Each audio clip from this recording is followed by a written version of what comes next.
Senadores aprovam em plenário indicados para embaixadas e agências reguladoras. Parlamentares do Conselho Político de Transição se reúnem com a equipe do governo eleito. Especialistas debatem projetos sobre política nacional de educação digital. Olá, hoje é quinta-feira, 24 de novembro. O Senado Notícias está no ar.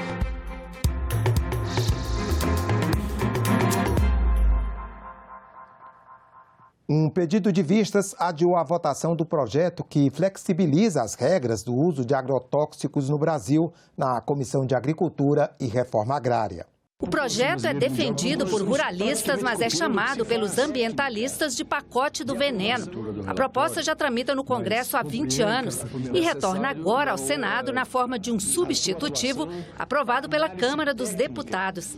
O texto muda regras para a produção, importação, distribuição e venda de agrotóxicos no Brasil.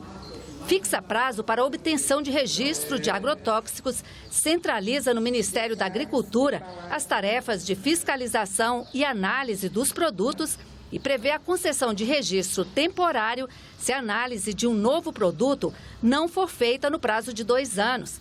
De acordo com o texto, a Anvisa e o IBAMA ainda vão avaliar o produto, mas a decisão final será do Ministério da Agricultura.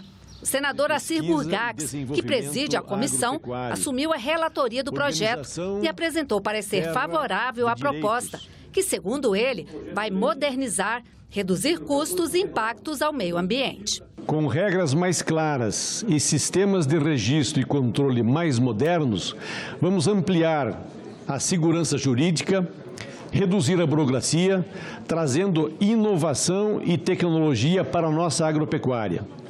Com transparência e celeridade nos procedimentos, vamos ampliar o leque de fornecedores, aumentar a competitividade do setor e ampliar a produção e a produtividade no campo em igualdade de condições com nossos concorrentes do mercado internacional. A senadora Elisiane Gama lembrou a posição defendida pelo Brasil recentemente na COP27 e pediu a suspensão da votação para analisar melhor o projeto, propondo uma nova negociação sobre os termos da proposta. Esse projeto, ele foi iniciado lá atrás pelo senador Glário Maggi com 2 artigos. Nós estamos com 67 artigos. Então, é um outro projeto. Eu queria fazer um pedido de vista desse projeto, presidente, mas antes fazer, na verdade, um apelo, se a gente pudesse fazer a suspensão desta reunião temporariamente, para a gente construir um acordo, presidente. O presidente Lula foi para a COP, fez um discurso aguardado não apenas pelo Brasil, aguardado pelo mundo inteiro, fez apresentações extremamente equilibradas, trouxe o seu comprometimento com a agenda ambiental e quando ele traz o comprometimento com a agenda ambiental, automaticamente ele está se posicionando contra o que nós chamamos de pacote da destruição, que dentre eles nós temos o PL do veneno. Acho justo o debate proposto pela senadora Elisiane Gama, mas aqui dizer com toda certeza, senadora Elisiane, talvez por um equívoco, agora a leitura do projeto, nós vamos tirar muitas dúvidas, porque estamos todos do mesmo lado. Eu não quero usar nas minhas propriedades organofosforado, produtos cancerígenos, produtos que causam mal ao meio ambiente. Ao contrário, cada vez mais eu sei que esse é o intuito do presidente Assir, em buscar um texto que renove de forma moderna, eficiente, que clara o licenciamento, a autorização de uso de moléculas aqui no Brasil. Esse projeto vem de encontro com tudo aquilo que fala o presidente Lula.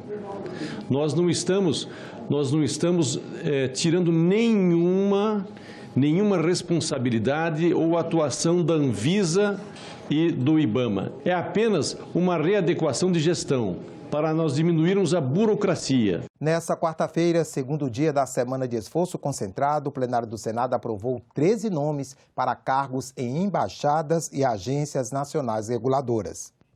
Os senadores aprovaram nesta quarta-feira 7 indicados para integrar agências reguladoras. Wilson Pereira de Lima Filho, Albert Furtado de Vasconcelos Neto e Caio César Farias Leôncio foram aprovados para a diretoria da Agência Nacional de Transportes Aquaviários, ANTAQ. Para a diretoria da Agência Nacional de Telecomunicações, Anatel, foi aprovado o nome do advogado Alexandre Reis Siqueira Freire. Lucas Asfor Rocha Lima e Felipe Fernandes Queiroz foram aprovados para a diretoria da Agência Nacional de Transportes Terrestres, ANTT. Miriam Wimmer foi reconduzida ao Conselho Diretor da Autoridade Nacional de Proteção de Dados, ANPD. Também foram confirmadas 6 indicações para o cargo de embaixador. O diplomata Marco Farani vai para a Embaixada do Vietnã. Benedito Fonseca Filho vai para a África do Sul. Tarcísio de Lima Ferreira para o Líbano. Henrique da Silveira Sardinha Pinto para a Guatemala. Antônio Alves Júnior para a Costa Rica. Já o diplomata Gustavo Martins Nogueira vai comandar a Embaixada do Brasil na Tanzânia. O vice-presidente eleito, Geraldo Alckmin, se reuniu ontem com o Conselho Político da Transição no Centro Cultural Banco do Brasil, aqui em Brasília. O dia foi de negociações. No CCBB, onde trabalha a equipe de transição de governo, o coordenador da equipe, Geraldo Alckmin, se reuniu com líderes e presidentes de partidos. Mais uma tentativa de chegar a um acordo sobre o texto final da PEC da transição, que vai garantir recursos para prioridades como a continuidade do pagamento da Bolsa Família de R$ 600. Esse esforço que a gente está fazendo para a gente dialogar com todos os setores, e nós respeitamos todos os partidos que têm bancada aqui, por isso essas articulações, essas reuniões, para a gente mostrar e demonstrar para o nosso país que nós queremos solucionar o problema do nosso país todos. Um dos impasses em torno do texto é o valor que o novo governo terá para despesas fora do teto. A sugestão da equipe de transição foi de 198 bilhões de reais. O PT quer, no mínimo, 175 bilhões, mas há propostas alternativas, com permissões de gastos menores, como a do senador Alessandro Vieira, que prevê 70 bilhões, e a do senador Tasso Gereissati, que autoriza 80 bilhões fora do teto. Os programas sociais prometidos por ele durante a campanha, como o Bolsa Família de R$ 600, o auxílio às crianças, farmácia popular, aumento do salário mínimo, estão incluídos nesses 80 bilhões. A gente vai deixar de lado e vamos articular a nossa.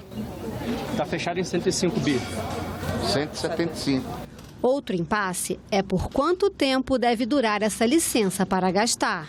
O que você não pode ter aqui é uma proposta que dê uma abertura, né, tão grande, com um rombo tão grande, sem prazo definido, sem vinculação.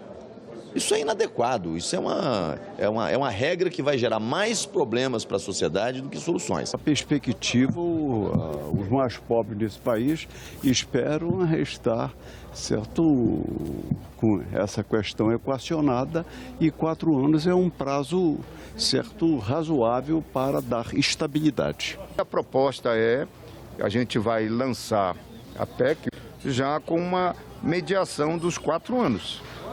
Agora, nós não vamos aceitar 1 ano. Um grupo de senadores anunciou nesta quarta-feira a apresentação de um pedido de impeachment contra o ministro Luiz Roberto Barroso, do Supremo Tribunal Federal. Estamos entrando com um pedido de impeachment robusto, embasado, um trabalho feito por alguns juristas, dentre eles Roberto Lacerre e também o doutor Paulo Fernando Melo, do ministro Luiz Roberto Barroso. Primeiro ponto, que esse caos que a gente está vivendo hoje, talvez aí um dos pontos centrais seja uma atitude do ministro como uma atividade política partidária que quebrou a harmonia e independência entre os poderes. Quando ele veio nessa casa, nas vésperas da votação da PEC do voto auditável, numa comissão especial da Câmara dos Deputados, que fica aqui a 50 metros de onde a gente está, e ele fez reunião com lideranças partidárias e, coincidentemente, após essa reunião, deputados que eram a favor do voto auditável foram substituídos por deputados que eram contra o voto auditável. Então, no nosso modo de entender, isso é uma interferência direta de um poder sobre o outro. O segundo ponto, que é público e notório, a gente coloca aqui os dados todos, o ministro Luiz Roberto Barroso não se declarou suspeito quando ele fez palestras sobre a legalização do aborto no Brasil e a legalização das drogas, como a maconha. Como ele fez palestra como um militante da causa, defendendo isso dá conflito de interesse flagrante. E o terceiro e último ponto, todo mundo viu na semana passada um jantar privado entre o ministro Luiz Roberto Barroso com a presença do advogado do ex-presidente da República, Luiz Inácio Lula da Silva, o doutor Cristiano Zanin. Então, aquela imagem foi muito forte para o cidadão de bem brasileiro, porque o ministro Luiz Roberto Barroso votou nos processos do Lula, na anulação dos processos do Lula, na 13ª Vara de Curitiba, ou seja, ele ajudou a anular as condenações, o que permitiu que ele se candidatasse, que o ex-presidente Lula se candidatasse nessas eleições. Então, é uma violação, porque ele não se declarou suspeito e teve esse encontro privado. O pedido de impeachment foi apresentado à presidência do Senado Federal. A Comissão Mista de Orçamento aprovou a inclusão de 1,2 bilhão de reais em receitas vindas da contribuição para o desenvolvimento da indústria cinematográfica nacional. O valor de 1,2 bilhão em receitas vindas da contribuição para o desenvolvimento da indústria cinematográfica nacional não estava na proposta do Executivo, mas foi aprovado pela Comissão Mista de Orçamento durante sessão que analisou o relatório de receitas ao projeto de orçamento da União para 2023. O relator, deputado Hélio Leite, acatou 6 emendas das comissões de Educação e de Assuntos Econômicos do Senado e da Comissão de Cultura da Câmara dos Deputados, que pediram a inclusão da Condecine como fonte de receita. De acordo com o texto, da parte de receitas do projeto de lei orçamentária anual para 2023, não foram propostas outras emendas por causa das discussões em andamento e da transição para um novo governo. O deputado Gilásio Júnior leu o voto do relator. Decidimos também por manter inalteradas nas projeções os efeitos de medidas tributárias que se encontravam em discussão no Ministério da Economia quando do envio da proposta orçamentária. A receita primária total de 2023 será de 2,258,6 bilhões, equivalentes a 21,25% do PIB. Líquida das transferências constitucionais aos estados e municípios. A arrecadação federal será de 1.805,7 bilhões, ou 16,99% do PIB. Os parlamentares também aprovaram a destinação dos seguintes créditos extras. PLN 19 de 2022, mais de 4 milhões para a Justiça Eleitoral. PLN 7 de 2022, 524 milhões para encargos financeiros da União. PL 8 de 2022, mais de 1 milhão para a Justiça Federal, Eleitoral e Trabalho. PLN 6 de 2022, mais de 11 milhões para a Justiça Federal e Eleitoral. A Comissão de Ciência e Tecnologia debateu com especialistas um projeto que cria a Política Nacional de Educação Digital. No mundo atual de redes sociais digitais, celulares e tecnologia 3D, o cenário da educação ainda é dominado pelo giz e pelo quadro negro, principalmente nas escolas públicas. Numa audiência da Comissão de Ciência e Tecnologia, especialistas mostraram a necessidade de avançar nesse cenário com uma estratégia que favoreça todas as camadas sociais. Tivemos a oportunidade de refletir, durante o primeiro ano da pandemia de Covid-19, sobre as diversas possibilidades que essas tecnologias implicam. As dificuldades enfrentadas pelas escolas não foram pequenas.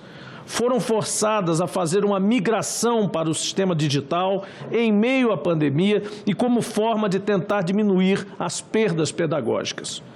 Precisamos nos preparar para fazer essa incorporação das tecnologias novas de forma consciente e integrada. Não podemos falar da inclusão digital nas escolas ou na educação se nós também não falarmos das condições socioeconômicas dos nossos meninos e meninas, ou seja, os seus lares, as suas casas, visto que mais de 30% no período de pandemia não tiveram acesso algum às formas educacionais colocadas de forma abrupta pelo governo e sem as condições adequadas. Nossas crianças nascem com o dedinho na tela e nós não podemos mais fugir disso. Elas vão continuar com o dedinho na tela. Tá? Então, as famílias, o cidadão brasileiro precisa ser preparado para utilizar bem os mecanismos que estão à nossa disposição. A educação digital, ela é o guarda-chuva, ela é o que abrange, né, embaixo dela o letramento informacional, o letramento digital, o letramento informacional e depois também aqui olhando um pouco o lado da leitura crítica da mídia, né, o letramento da informação que chega pelos veículos de comunicação e pelas mídias digitais, que é o News Literacy. Os participantes do debate comentaram que o projeto de lei que cria a Política Nacional de Educação Digital tem pontos positivos, mas enfrenta uma realidade complicada. O projeto ele apresenta um texto muito completo, no sentido de que ele prevê e contempla as necessidades de competências digitais ao longo do processo educacional de um ser humano, desde a sua formação básica, quando criança e adolescente, até ele se tornar um profissional e que depende de uma formação continuada também quando adulto. Nos últimos 10 anos, houve um corte tremendo nos investimentos na área de educação, que caiu de 19% para 8%. Os países desenvolvidos, por exemplo, contam em média com 4.000 pesquisadores para cada 1 milhão de habitantes, o Brasil apenas 900. E os investimentos dos países da OCDE, por exemplo, em geral são em ciência e educação, estão na ordem de 2,5% do PIB. No Brasil não chega a nem 1%. Quando a gente fala em tecnologia, fala olhando para os alunos e esquece que no meio campo tem os professores. Eu lembro disso porque durante a pandemia, o que mais vi foi dificuldades dos professores em utilizar uma câmera. Ele disse, eu nunca fiz um curso para ser vlogger, né? para ser filmado, para ser youtuber. Não, eu sou professor de giz e quadro. E agora eu estou me vendo forçado a ir para uma situação que eu não fui preparado. Indicações de providências ao governo quanto ao cadastro ambiental rural e sabatina de embaixadores.